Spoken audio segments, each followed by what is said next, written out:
What's happening, everybody? Welcome to another episode here, the Side Guys Football Forum. I'm one of your co-hosts over the side, joined as always by my good friend, my good buddy, the other half of the Side Guys, Tad the Side. And Tad, we got a lot of topics that we want to get into today, but we might not spend a lot of time on it. So I think you know what time it is. It's not another fantasy punishment ambush, is it? Yeah, for your sake, thankfully, no. For your sake, thankfully, no. Well, in that case, sounds like it's time for some quick hits. I think it's definitely time for some quick hits. Let's do it, buddy. Yeah, 100%. So I think we're going to dive into it here. We got a lot of topics we want to get to, but we don't want to spend a lot of time on all of them because we want to get to all of them. So this is exactly time for NFL quick hits. All right, so I think the first topic that we want to get into, Tad, is actually pretty interesting because I saw this on Twitter and I shared this with you, and I found it pretty interesting with some of the teams out there. So there's a tweet that came out, and it posted the last time each NFL team won their division. And so we wanted to look at, out of the 8 divisions, who was the last team to win their respective division. So I have all the teams here. For the AFC North, the Browns haven't won it since 1989. I wasn't even alive then. Yeah. For you, yes, I was alive. I was a year old at that time. Well, there you go. The AFC East, the New York Jets, the last time they won it was 2002. Okay. The Raiders, the last time they won the AFC West was 2002 as well. And then your Colts, unfortunately. This was unfortunate. They're at the bottom of the AFC South right now. They are, the last time they won the division was 2014. So that is the entire AFC. Let's get to the NFC. So this one, just like the Browns, is pretty steep. The Detroit Lions haven't won the NFC North since 1993, so that was quite a bit time ago. Negative 1 year old, if we're getting closer. The New York Giants haven't won the NFC East since 2011. The Arizona Cardinals haven't won the NFC West since 2015. And then the Carolina Panthers haven't won the NFC South since 2015 as well. So those are the teams that's been the longest since they have won their respective divisions. So Tad, I pose this question to you, and that's why we're going to bring it up here at NFL Quick Hits. Which of those 8 teams do you think has the best shot to break their curse and potentially win, well, not potentially, but win the division here in 2023?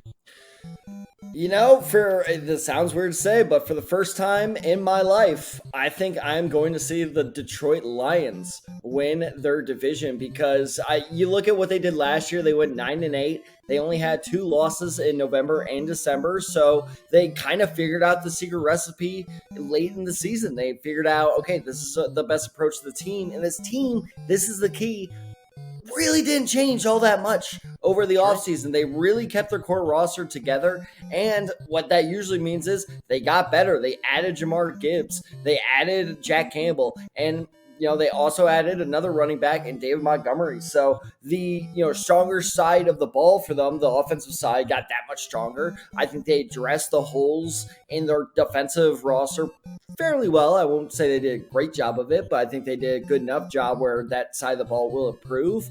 And let's look at the rest of that, that division where you have the Packers, who I think I'm actually a little lower on the Packers than you are. I think the Packers are going to be an absolute train wreck this year. I don't think Jordan Love is going to be very good. I don't think that offense is very talented at all. I think that they are going to have a very, very long year. So I think the Packers are out of the running. Vikings are good, but they just cut Dalvin Cook. More on that later.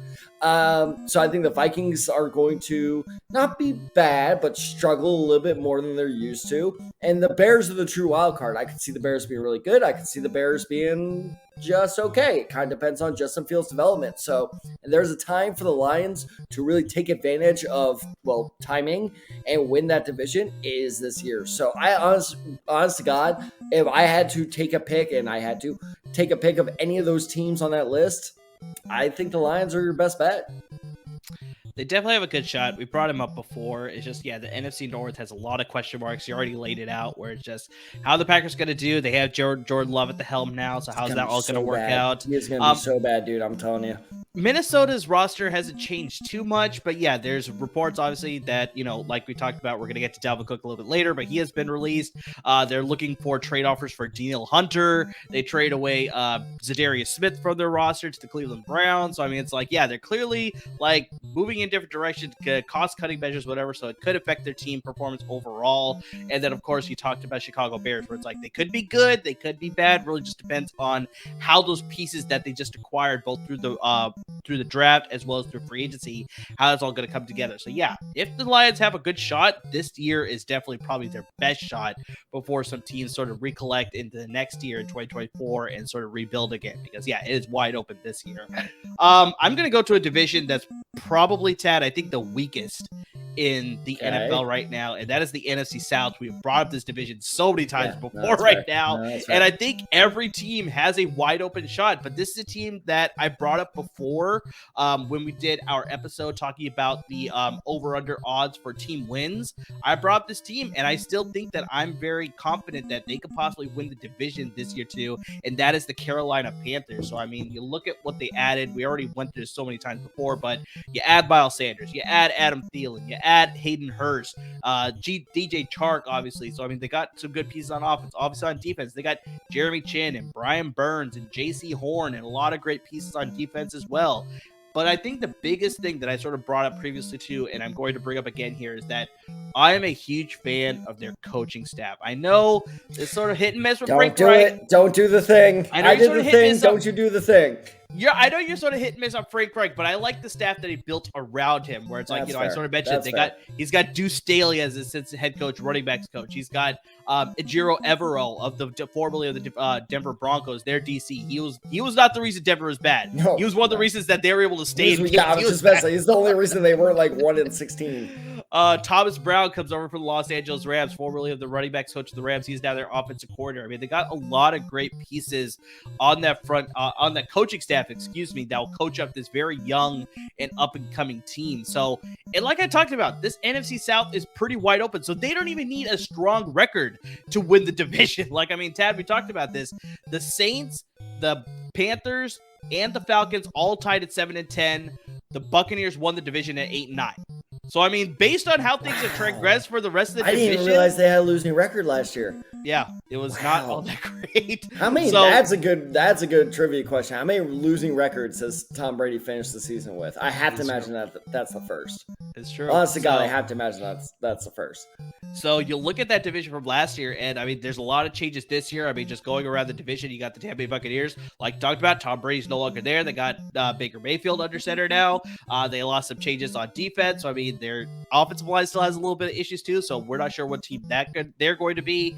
We talked about the Falcons. They made a lot of additions on defense, but just like they're very much inconsistent, where it's like they look good one week, they look good, they look terrible the next week, and they went all in on Bijan Robinson. That has to work out, because if it doesn't, then I don't know what's going to happen there. And then a quarterback, they got Desmond Ridder, where it's like he showed flashes last year, but isn't enough to go with it for an entire season. So that's very much a lot of question marks there. And then the New Orleans Saints, I know a lot of people love the fact that Derek Carr is there, but I don't see it as that much of an upgrade. Like, yes, it's an upgrade compared to what they had last year, but it's just a slight upgrade. Obviously, you got the issues with Michael Thomas and his health. You know, what's going to happen with Alvin Kamara? Is he going to get suspended? Is he not? That's going to affect things as well. And then their defense. I mean, we talk about this all the time. The New Orleans Saints are always in the minus when it comes to cap space, so they let some of their key free agents go. They're replacing them with rookies, so it's going to be very interesting to see how their defense holds up this year. So you look at everything that Carolina has on them, I think they have the best shot. I think they have that slight leg up over the rest of the competition in the NFC South to win that division this year. So that's who I'd like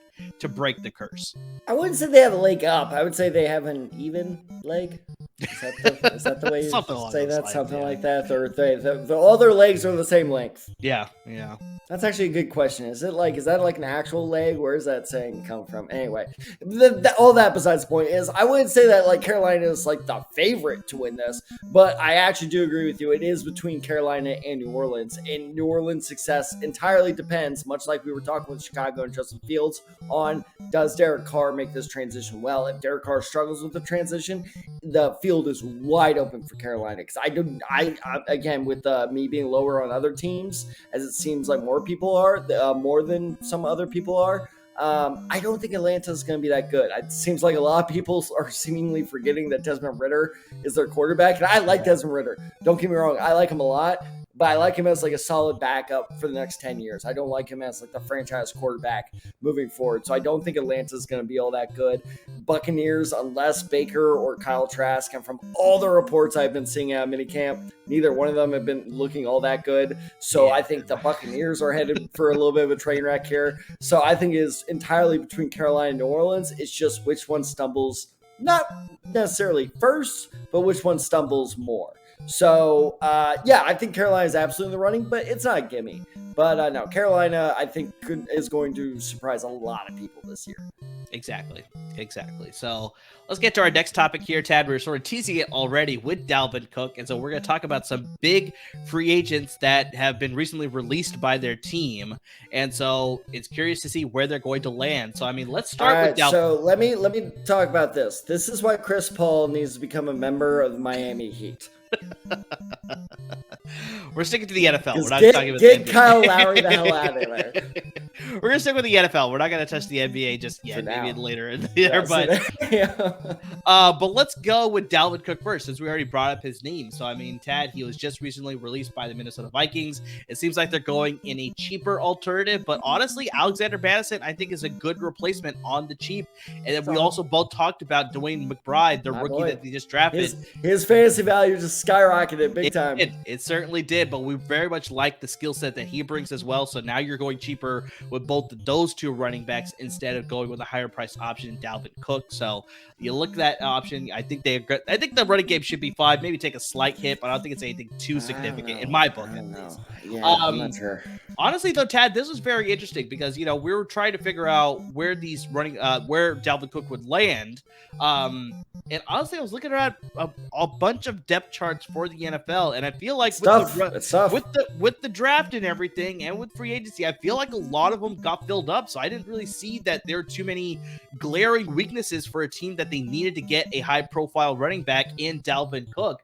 But honestly, I think I settled on one option here. There's rumors that he may sign with the New York Jets, like he wants to go over there with their, dream team or whatever that's happening over there. Don't do it. Yeah, I was like, this is the Eagles all over again. Don't do it. There's rumors that, Miami's very much interested in him, so we'll see what happens all there. But Tad, my pick here is the Arizona Cardinals. So they have James Conner. They have James Conner right now as their starting running back. They have some inexperienced running backs behind him. Keontae Ingram out of USC, I think, has got a little bit more play to be the supplemental back there.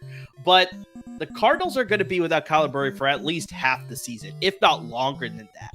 And so I think they need some more stability on that offense besides, going with Colt McCoy, I think, is their backup right now. So it's just I don't know how much him or some rookie they drafted.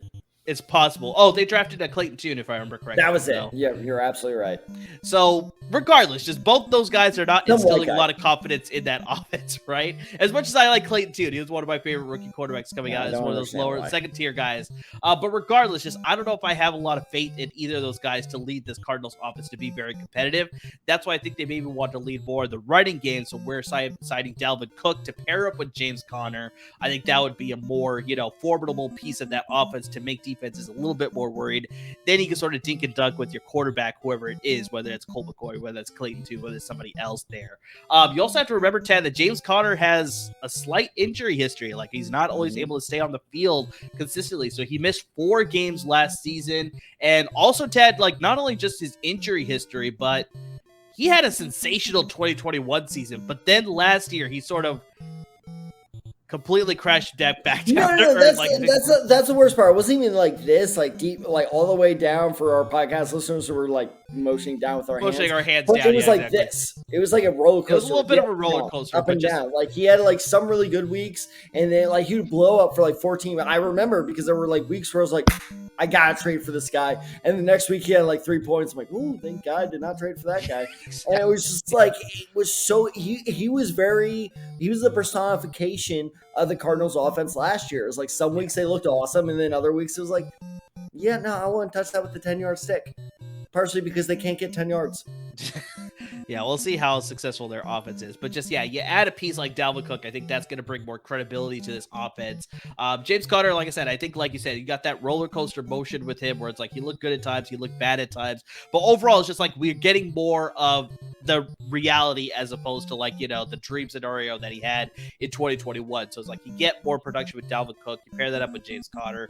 I think his offense is going to look better. And the big thing, Tad, Cardinals have money to spend, so they can sign him for a larger contract if they so decide there. But my favorite landing spot, I think, for me is the Arizona Cardinals for Dalvin Cook. See, here's the thing, because I thought about the Cardinals for my pick as well, but I feel like they just kind of and maybe this is just me projecting on the team, but it just feels like kind of a lost year in Arizona, doesn't it? Okay, our quarterback's gone. So why even introduce that extra wild card of let's have, especially after they just released a guy that we're about to talk about after Dalvin Cook, where they just don't want that not saying he's a prima donna or anything, but they just don't want a star on the team, because why introduce an upset star on the team? Kyle Murray's not going to cause any noise because he can't play. So, okay, that's your biggest star. Let him just sit there and recover. And in the meantime, just kind of suffer through it. So I don't see the incentive for adding a win now star on a team that is clearly not in win now mode. So I don't know. I think that fit in any other case works perfectly, but in the case of, Kyler Murray's out for most of the year, just feels like a move they don't really need to do. Now, speaking of win now, though, this is a team that needs to win now, because the quarterback, as a former teammate who I just learned today, called him a sack of potatoes last year, because apparently he's been working on that, is Russell Wilson, Sean Payton, and the Denver Broncos are in absolute win now mode. So I think that Dalvin Cook should go to the Denver Broncos, who apparently have also expressed interest. This is not just like a pipe dream. There have been talks between the two parties. That is true, yeah. So it is funny, because at first I was considering the Miami Dolphins.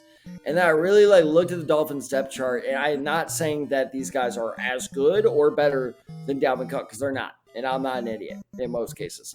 But when it comes to framed, apparently I'm a big-time moron. But anyway, when you have Raheem Mostert, Jeff Wilson, Myles Gaskin, those are just your vets. And then you introduce, help me out here, Mer, Devin Achane? Achane, yeah. Damn it! You're close enough. Yeah, whatever.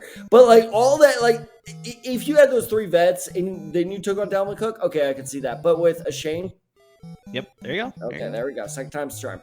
But when you introduce Achane to it, you want to give your rookie enough touches so he can actually start to develop.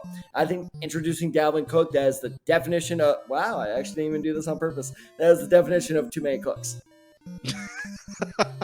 Nailed it. And I think just also the big thing with Miami, which is why I didn't pick them either, is just that I think while Dalvin Cook is a sensational running back, it's just, you look at Mike McDaniel's system, I think it fits the running backs that he already has on his roster. It's like, I'm not saying that Dalvin Cook won't fit. Enough. He's not quite physical, not quite durable enough. Exactly. So it's like, I like the speed element that all the backs that he already has. He already listed out Mostert, Jeff Wilson Jr., Devin Achane, Myles Gaskin. I think they bring a little bit more of a fit in that zone blocking scheme that Mike McDaniel has compared to Dalvin Cook there. So that's why I like that there. But you never know.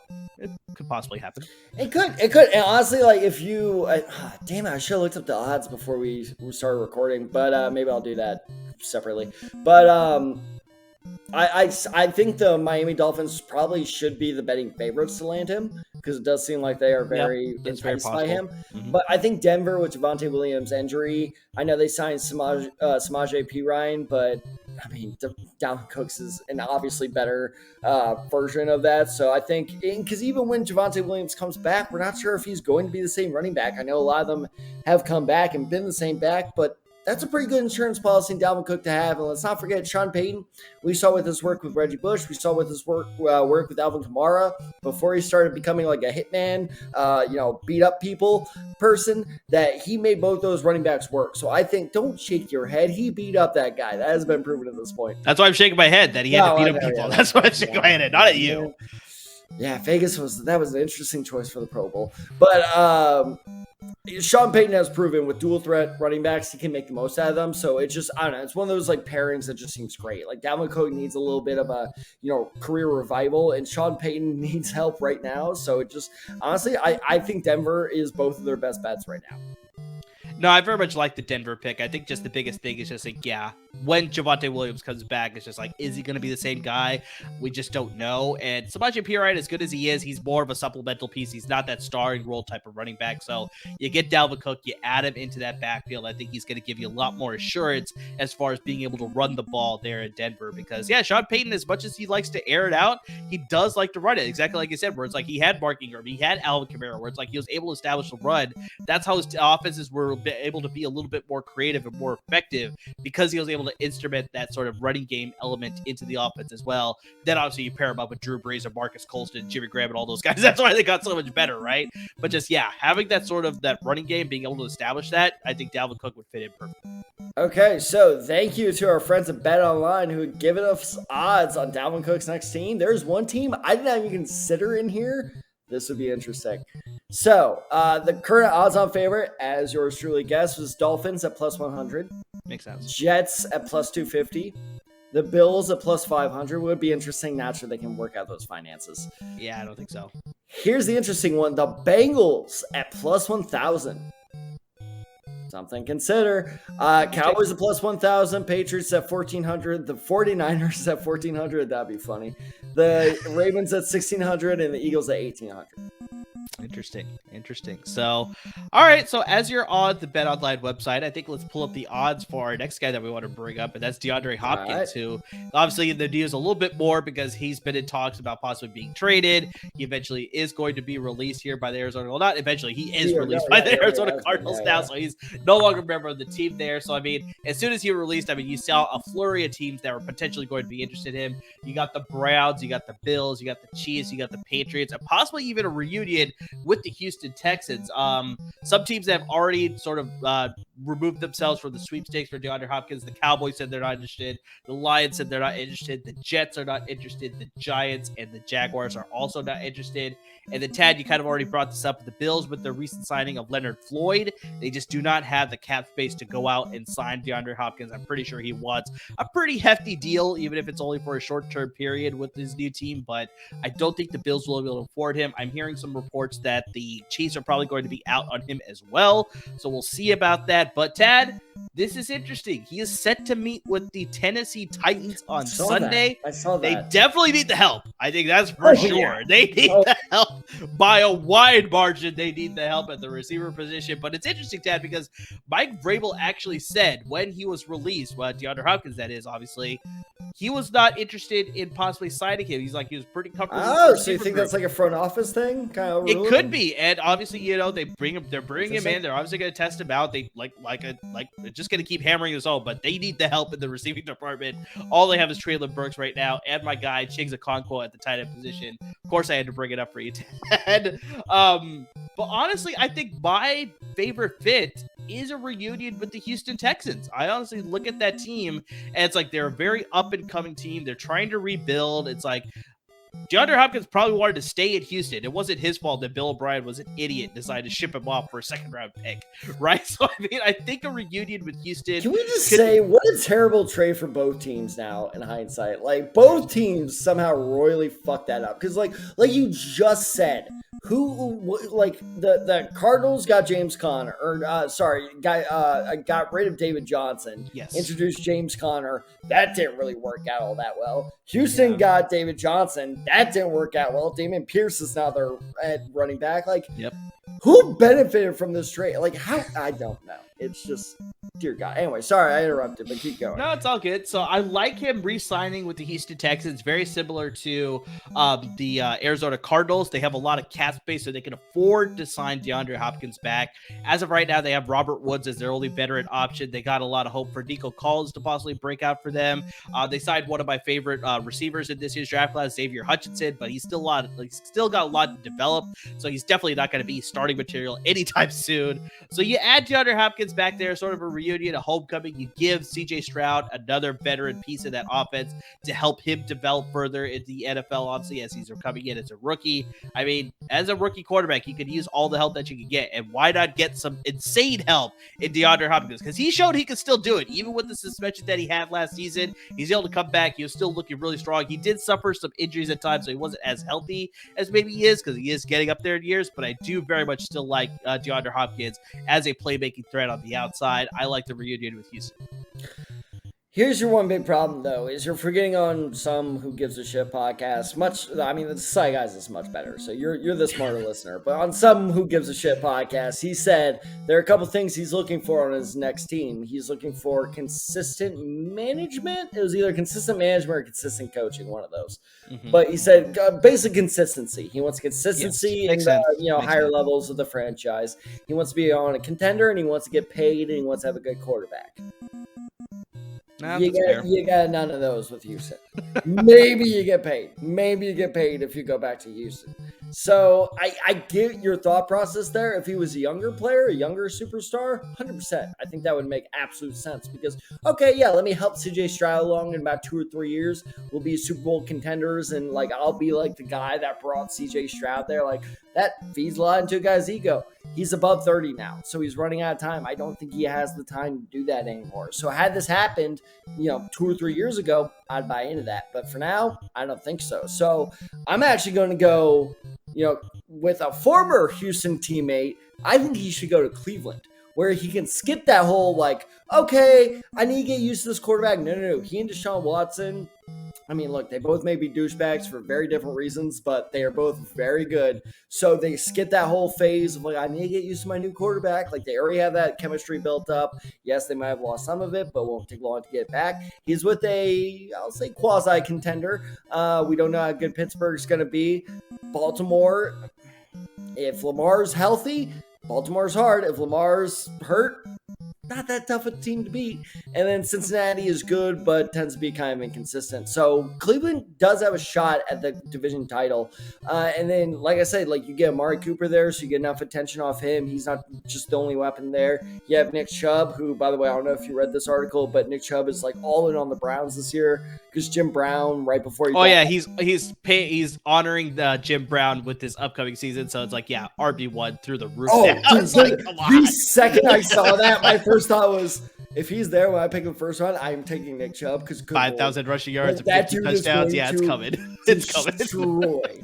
Nick Chubb is going to be a monster this season. So I think with all of that, I think the Browns makes the most sense because he's, like you said before, and I looked up the odds, and unfortunately the latest article from Bet Online came out a week ago. So you're the Cowboys are out. Well, shit, okay, they were in the article. Yeah, the Chiefs are also, they were also in the article. Well, and then, everybody you mentioned is in the article. They're out except for the Eagles, who are plus 700, and he's not going to the Eagles. No. So it's one of those things, he needs to go, again, a quasi contender who is kind of that middle to upper tier, and I think the Browns makes the most sense in that area. No, and you talked about it too. It's Deshaun Watson has sort of reached out to him and been you can come out here to Cleveland. We can pair up again. So there could be a reunion there. It's just I worry about just the contract situation, whether Cleveland can afford him, obviously, because they're paying Deshaun Watson, right? So that'll be very interesting to see if they can make that work. 250 fully guaranteed? Something along those lines. It's some ridiculous amount, yes, but yeah. I can't wait until the Celtics. By the way, I'm going to the NBA again, but I can't wait till the Celtics pay Jaylen Brown. Go ahead and do that. Please go ahead and do that. Very interesting to see that. He's due for $300 million.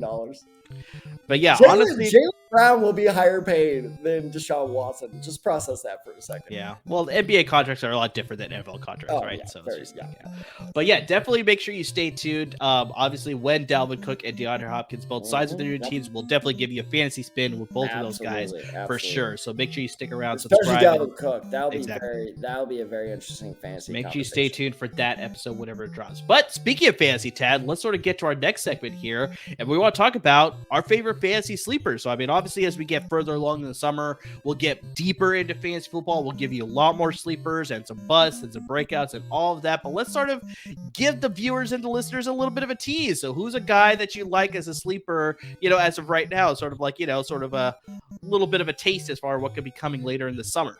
Usually I hate doing this. I usually like sticking with veterans, go with the player, but this is just such an intriguing prospect, both in terms of actually on the field and in terms of fantasy, that I have to bring him up. It's Sam Laporta, the rookie tight end in Detroit, is because, everyone's talking about, and I meant to bring this up earlier when I was talking about Detroit potentially winning the NFC North. Everyone's talking Jameson Williams, he's out. Or, see, I used to say Williamson, but it's Williams. So it's shout out. Williams, yes. Yeah, it's Williams. But they're talking about like his absence being this massive deal. Yeah. I mean, they're definitely going to miss him for a bit, but they also, you got to remember, didn't really play with him all that much last year. And so I don't think the offense is really going to take that much of a step back. But what this does mean is more targets for the rest of the players, because that wide receiver core, while not bad, is not incredibly deep with talent.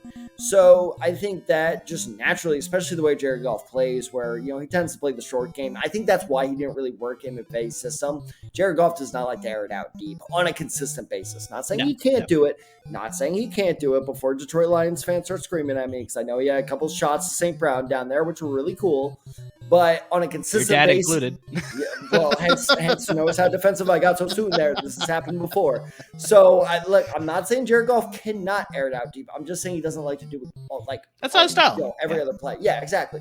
So that means he will likely be utilizing his tight end target more. And unlike the Green Bay Packers, Detroit is clearly throwing all their weight behind this one rookie tight end after they traded TJ Hawkinson.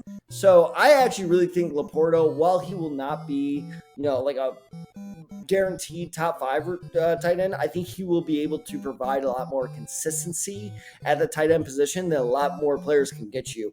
And here's the big reason why I'm listing as a sleeper. I don't see Laporta getting drafted in almost any draft.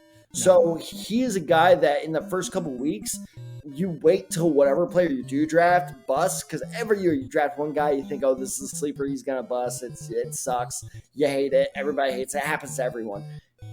When you're looking for a player like, okay, this was my guy, but I got to drop him. Who do I pick up? Laporta. I'm telling you, by week 2 or 3, we'll be there in value. So he should be a high value waiver wire target for you as a year-long sleeper, especially if you're in Dynasty League. I think Laporta is a hugely valuable pickup. But if you're in a snake draft league where it's year by year, I think he is a week 3 to 6, that kind of range pickup that will benefit you toward playoff season. The term is redraft, Tad, compared to Dynasty. Whatever. Snake draft, redraft, whatever. Yeah, okay. But I do like Laporta, but just, I'm gonna hit on something that I've already said before. It's just that rookie tight ends, I just feel like just don't make the transition as well for fantasy purposes. Yeah, for real life, I 100% can see that they make that transition a little bit better. So I do agree with you that it may take a little bit of time, but for you saying week 2 or 3, I think that might be a little bit too premature. Really? I'm thinking maybe like week 5 or 6. It's going to take him a little bit more time to adjust. But that's when he's pick up more reliable. Well, you got to pick him up before he starts blowing up. No, 100%. You're right. You're right. That's when you wake up at 6 a.m. on a Tuesday and you're checking the waiver wire like, please. Like, pick him up before that. Trust me. Yeah, that makes sense. So it's like, I do like him to eventually get used to it and become a very good, reliable option in that Detroit offense. But yeah, I don't think it's going to be as early as 2-3. Like I said, I'm seeing more 5-6. But yeah, 100% like you said, I think you definitely want to jump on that a little bit sooner as opposed before everybody else starts to get aware like, oh, I got to go pick up Sam Laporta. You'll already be ahead of the curve. Because he's not even one of the biggest name rookies, which is another reason why I'll probably like slip through the cracks a little bit more. So again, it's one of those things to keep an eye on, because I could see Detroit just totally be like, okay, we don't have a lot of tight end, we'll just kind of ignore that position, but I don't think they're going to do that. So I don't know. But all right, Hot Shot, what's your fantasy sleeper then? Let's see your pick. So I'm going with the young guy as well. He's not a rookie, but he's a second-year player, and that is James Cook, the running back for the Buffalo Bills. So son of a bitch, that's a good one. The big one here is that Devin Singletary is no longer a member of the Buffalo Bills. He is now a member of the Houston Texans. So he's in Houston now? Really? He's going to be partnering up with Dameon Pierce. Yeah, he is partnering up with Dameon Pierce there. So James Cook, I think, is going to be taking a much larger role because, last year, Devin Singletary had 215 touches in this offense. So I think all of that gets vacated now. So yes, they did sign some veterans in the offseason. They signed Damian Harris. They have a holdover from Latavius Murray, and obviously they got James Cook. So lots of those touches are good. Murray's in Buffalo. What is it? I hate these running backs, man. So I think you're obviously going to see that, they're going to spread around those 215 touches in that offense. But the biggest thing that James Cook has over both of those running backs and both Murray and Damian Harris he is a very gifted pass catcher. Neither Damian Harris or Latavius Murray are gifted in that department. Yes, they're very good running backs, but they're also getting up there. Like, Latavius Murray's getting a little bit older. He may not have a lot of tread on the tires. Damian Harris has been used a lot in New England, so maybe he's not as effective as he can be. But I think they definitely want to hit on the fact that James Cook is young. He's used as a dual threat ability, and I think definitely in that offense, like we saw last year, where we talked about this already before, Gabriel Davis just didn't fill that role as a number 2 receiver as much as a lot of people wanted. A lot of people had him as a sleeper or a breakout candidate last year. He just didn't meet those expectations. So we have to see whether now heading into 2023 he can sort of meet those expectations again. But in the medium, though, I mean, in the sort of midterm here, James Cook can sort of fill that role and be that sort of running back that they need, be that sort of passing threat that they need, and just be an overall weapon in that offense for Josh Allen and obviously head coach Doug McDermott. So yeah, I very much like James Cook to get a lot more touches in this offense, be a lot more utilized in the offense, and just be a very dominant piece. So honestly, I think some people may overlook him because they look at Buffalo. They're like, well, it's pretty much just all Stephon Diggs. But I think in this case, I think James Cook is going to get involved a little bit more. The running game has been good at times for Buffalo, but just hasn't been as consistent. I think now James Cook, they see what they have in him. They're going to use him a lot more. I very much like him as a sleeper heading into 2023. My friend, you fell for the trap. Because I did this. Look, I did this with LaShawn McCoy. I did this with Zach Moss. I did this with Devin Singletary. Are you catching on to my, trend? Yeah, that's why I said that their running game has not been as consistent in the past. It's hard to not been as consistent. It hasn't been consistent since like 2012, whenever Fred Jackson was there last. Like, that was the last consistent running back they had, and even he wasn't that good. Well, I shouldn't say that. That's a little mean. But even like he wasn't like posting up mind-blowing numbers. Like, the Buffalo running game, I don't care what coach it is, but especially under Sean McDermott, I don't trust it anymore.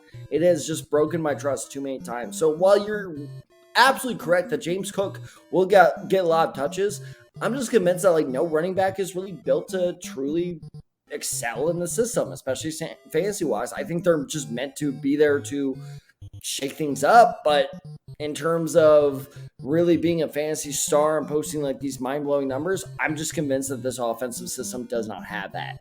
So while James Cook is a great bench piece to have that could extend into definite flex territory, but potential running back 2 territory, which by the way still puts him in sleeper territory because I think a lot of people are definitely like kind of overlooking him. I think you're overvaluing him just a bit. Maybe, but that's all good. It's all good. I'll take James Cook. You can take all of Sam Laporte, and I think we'll just see how it all works out. Yeah, that's fair. And then you can help write another letter, you dick. All right, so let's get to our next segment here that we want to get into. So Hard Knocks. So we're coming down to possibly getting an announcement from a team. We're down to the last 4 teams that are potentially going to be chosen. They're going to be either the New Orleans Saints, the Chicago Bears, the New York Jets, or the Washington Commanders. And so, Tad, out of all those teams, I think we want to decide like who would be the most intriguing as far as, watching on Hard Knocks. And so I'm going to give you the floor here. Just who do you want to see on Hard Knocks out of those 4 teams? I think it's got to be Chicago, right? I mean, you got Justin Fields. He's an exciting personality already. Plus, you have the whole, like, oh, shit, I need to prove myself kind of thing. And you got Darnell Wright, who is I don't know if you ever, like, actually watched an interview with him, but he's a fun personality. Darnell Wright is not one of those soft-spoken guys. You have, just a very fun defense. I don't know. The personality surrounding this team just seems very fun, very like, oh, we need to bounce back. It reminds me a lot of when Hard Knocks did the 2010 Jets teams when they followed them for a season or 2. Was it 2 seasons or just that one? I think it was just one. It was just that one, but that one season was great. It was just kind of like, oh, it's this legendary franchise that needs to bounce back. And now I know what people are saying. Well, Ted, the Jets are the exact same way. Yeah, dude, look, he's still, in my opinion, the best quarterback of all time, but Aaron Rodgers is a douchebag. I don't want to hear about it. I want to hear Liev Schreiber go, Aaron Rodgers spent 4 days in the dark, and Rodgers go, yeah, no, it was really cool, and I really found myself, and it was a very deep. I don't give a flying fuck. Like, I don't care about Aaron Rodgers being weird. I don't care about Robert Saleh being like, yeah, this is a crazy offseason. Like, I know all I need to know about the Jets. I want the Bears. Give me a team that is on the up that I haven't heard a lot about. The Jets have gotten way too much press this offseason. Give me the Bears. No, I definitely For the love of God, do not give me New Orleans. So I like your pick there in Chicago. I think they're a very likely contender. I'm going to rule out Washington with the sale I think the of the team. Commanders thing, yeah, the Commanders trademark issue too. I feel like they're gonna be like, can we even use Commanders like training camp with Washington? Yeah, it's going to be very interesting. So I think they just got too many other things going on behind the scenes that it's not going to work. Plus, be like, hey guys, we got Jacoby Brissett. Like that's not a big seller. Yeah, Sam Howell as well. So yeah, it's going to be interesting. But I don't think they're going to be a choice. Why don't you diss my boy? I'm surprised you didn't bring him up then. But yeah, so I got to roll out the Washington Commanders. The Jets, I think purely because, like you said, they've already gotten a lot of attention in the offseason and they're in a big market and they're going to draw a lot of people to listen, to watch, obviously. Like maybe you'll be tuning out, but I think a lot of other people might be I'll still tune in. I'll hate every minute of it, but I'll still tune in. But like I said, so it's like I think they want to get a lot of people that are like they want to see what sort of weird stuff Aaron Rodgers is going to say. They want to see how he's going to fit in with his new teammates. Obviously, they want to see like Sauce Gardner and just a lot of these other players that bring a lot more. Sauce would be very interesting to hear from. So you got the breakouts with Breece Hall and Garrett Wilson. So you want to see like how they'll develop into their second year. So it's like they got enough intriguing storylines that they could be a very good contender. Becton's like exactly all of that. Just like is he still a little bit upset with the team? So it's like that's going to be very intriguing. Bears, you already laid it out. I think they got a lot of great personalities. It's a young team. You want to see how they're developing. Still with a third-year head coach now, Matt Eberflus, or is this his second year now? Second year, yeah, you're correct. You're right there. So third-year head coach now, Matt Eberflus, and how he's developing as a head coach now in the NFL. So they got a lot of great storylines, though. I know you said you didn't want to see it, but the Saints actually intrigued me the most. They intrigued me the most because everything that I sort of laid out a little bit earlier, where it's like, Derek Carr is now the quarterback in New Orleans, right? So it's like that's interesting to see how he's going to adjust there. You got Alvin Kamara, like all that situation. So it's like, how's Jamal Williams is a great personality too. I think a lot of people want to see him because we saw that with Detroit a little while ago, right? So it's like they want to see that possibly again. Him coaching up, your boy Kendrick Miller. So I mean, maybe that's fun, right? You son of a bitch! I didn't even factor that in. All right, yeah, give it to New Orleans. Give it to New Orleans. Obviously, I brought this up with Michael Thomas and just like his health situation. So it's like, is he healthy? Is he going to be able to practice? Like, I mean, all of that stuff. How is he going to look for the entire season? So that's intriguing. And like I said, the defense took some hits in the free agency, so they couldn't re-sign everybody. So now they're going to be leaning on two rookies in Isaiah Foskey and Brian Brisset, who it's like they're probably going to get a lot of the attention too. It's like, how are you going to finish this offense and contribute early to pair up with obviously Cam Jordan there? So it's just like, it's going to be, like I said, I like a lot of the storylines there a little bit more because you got a little bit of the fun, you got a little bit of the drama as well. So it's like you got a good mix as opposed to just like, all serious or all too funny sort of thing too. So it's like I like the little bit of the blend there with New Orleans. But honestly, as long as it's not the Commanders, I think the other three teams are a lot more interesting. No, that's fair. Also, this entire time I thought it was Brian Brees. Not gonna lie, but it could be Brees. I thought it was Brees, but yeah, I could be mistaken. But no, I agree with you. Okay, maybe New Orleans could have more interest than I thought, especially if Kendrick Miller's a focal point. But here's the one thing I'll argue with you on this is I remember when it was by the way, this is arguably, honestly, I don't even think it's arguable. I think this is widely regarded as the worst season of Hard Knocks is when they followed the Dolphins with Joe Philbin and Ocho Cinco got kicked off the team and everybody was like, oh shit, this is gonna be a good episode. It was like 5 minutes of Ocho Cinco being like, yeah, sorry, boss. And Phil being like, yeah, you can't do that. Like that was the entire scene right there. Right. And everybody was like, well, that's a disappointment. I feel like that's exactly how, because people forget the NFL is paired with HBO with Hard Knocks. This is like NFL PR. So I feel like the whole Kamara thing, they'd just be like, it would just exactly be like that with Kamara being like, yeah, sorry, coach. I don't know what's going to happen. Neither do I. Hopefully you get back soon. Yeah, hopefully, coach. That's exactly how I see that entire storyline, quote unquote, storyline panning out. So I wouldn't get my hopes up too big for the Kamara thing because if they do get it, they will shove that so far to the sidelines. No, you're right. You're right. But yeah, I think just out of the four teams, the Jets are the only team that have been on Hard Knocks before. So it would be cool to see a different team on Hard Knocks. So yeah, I think I'm leaning towards more the Saints or the Bears in this case. So yeah, that would be pretty fun. It's going to be the Jets. Exactly.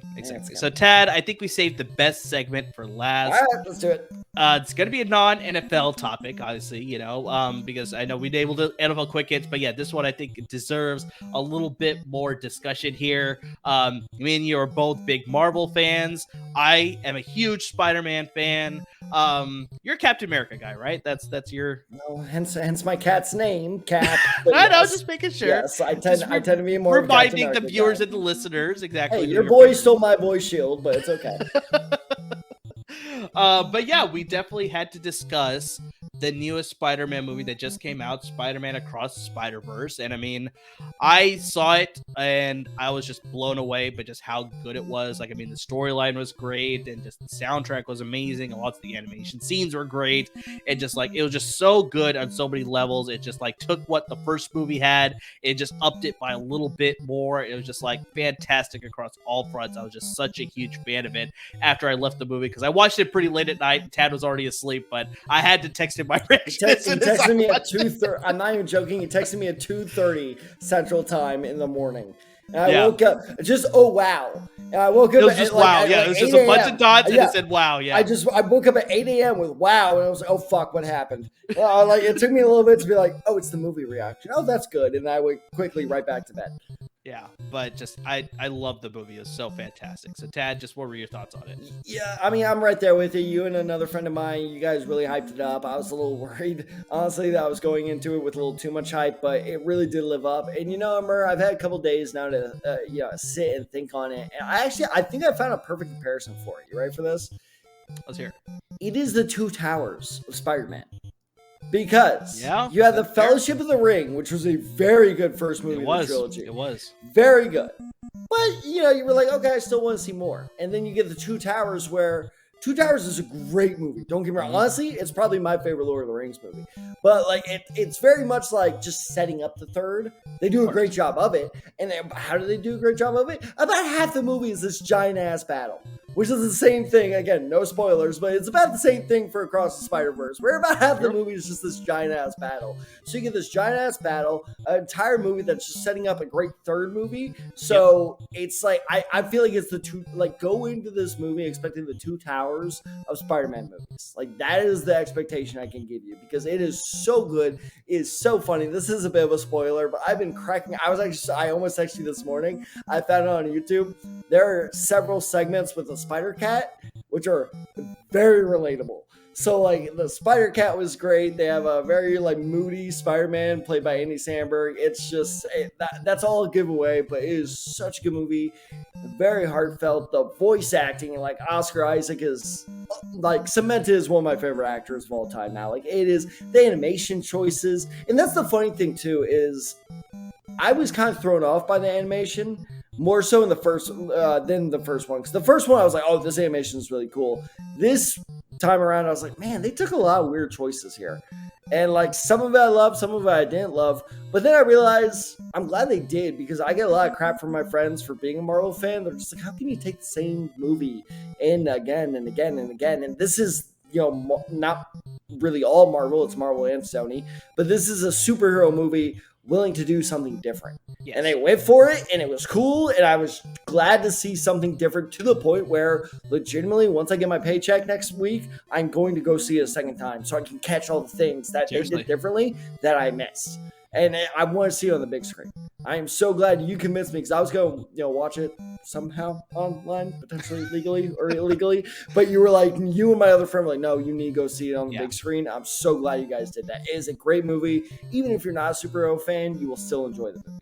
Very true, Tad. And then the last thing that I think I want to close it out with is that both of us being Indian Americans, it was so awesome to see Spider-Man India, right? Like, that was fantastic. Like, I knew about Spider-Man India. Stop saying chai tea. I knew about Spider-Man India, like, before the movie, but it's just great now. I did not. You did not? Okay. That was the thing. So I knew about him before the movie, but just obviously he's not as well known at all before the movie. But now I think just a lot of people are going to appreciate that. Maybe they'll go back and they'll find the comics and they'll read it and everything. They did change it a little bit compared to the comic version with the movie version, but still, it was great to sort of get that representation, right? It's always nice to see that's like, oh yeah, I'm Indian too. Yeah. So, yeah, fantastic. Fantastic. chai tea and non-bread. That's all I'll Yep, say. exactly. So I 100% agree with Tad. That's like, if you've seen the movie, it's so good that it's worth watching again. If you haven't seen the movie, like, go out and see it. It is fantastic. Even if you're not a superhero fan, it's just a good kids movie. It's like it's like any good Pixar movie where you're like, okay, maybe that was amazing, but like that was still really good.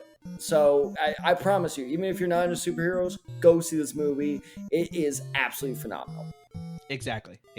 Go. Plus, there's some MCU, and what I was not expecting, there is a Venom crossing. A little bit. So yeah, definitely go check it out. Across the Spider-Verse. Fantastic movie there. But yeah, that will close out our segments here of NFL Quick Hits. All right, Tad. So we did get to all of NFL Quick Hits there. It was a lot of fun. We got to a lot of great topics there. You might need to rename the segment. This was not as long as our last NFL Quick Hits. This one was a little bit better. By like, I don't know, 3 minutes. No, by a substantial more. We'll obviously check the time there a little bit later. But just, yeah, a lot of fun. Got to a lot of great topics there. But just, yeah, guys, we're here in the summer. We're, getting close to fantasy content, but we're not quite there. So, I mean, Tad has said this so many times before. If you got ideas for us as far as what you want us to do, we're 100% down to try new things. That's what, Quick Hits is for. That's why we did our Ultimate Team episode a couple episodes ago. Like, that was just completely out of the blue random. Who was the champion of that again? You can bring that up when you close things out. All right. So, but just, yeah, we had a lot of fun just trying out new things here. We're going to continue to try new things. Even once we get closer into fantasy stuff, maybe we'll do some new fantasy stuff as well. And just the best way you can find out about everything that's happening with us, you see the ticker down below. It's coming right across. You can follow us on Twitter. You got me at ArmTheSide23. You got Tad at TadTheSide94. Got the show handle at TheDecideGuys. And, of course, we're on Instagram at TheDecideGuys as well. Wherever you listen to your podcast, make sure you subscribe so you're always up to date with all of our latest podcast episodes, whether it's Apple Podcasts, Google Podcasts, Spotify. You can listen right on the LAFA Network website as well. Hit that subscribe button. Always be up to date with the podcast. Watch us on YouTube. Make sure you hit that subscribe button for YouTube so you're always up to date with all of our YouTube episodes as well. And make sure you're checking out all the great content on LAFB Network's YouTube channel as well. They're giving you a lot of great content on the pro level with the Chargers and the Rams. And, of course, we got you covered on the college level as well with the Trojans and the Bruins as well. So, yeah, guys, they're giving you a lot of content.